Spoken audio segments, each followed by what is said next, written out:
शाखा जाफराबाद या ठिकाणी 20 डिसेंबर 2023ला तहसीलदार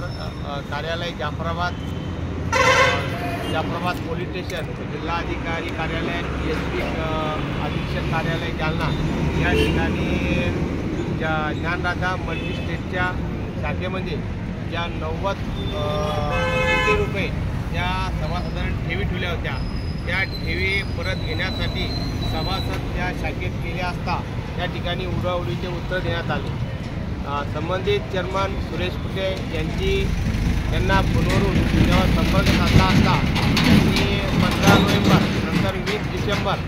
तारीख दिली होती की बा त्या तारखेपर्यंत आम्ही तिचे पैसे परत देतो,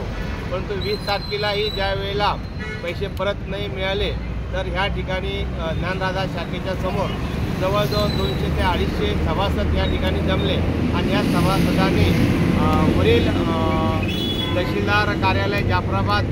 पोलीस स्टेशन जाफराबाद आणि जिल्हाधिकारी कार्यालय जाफराबाद, पोलीस अधीक्षक कार्यालय जालना येथे निवेदन देऊन 31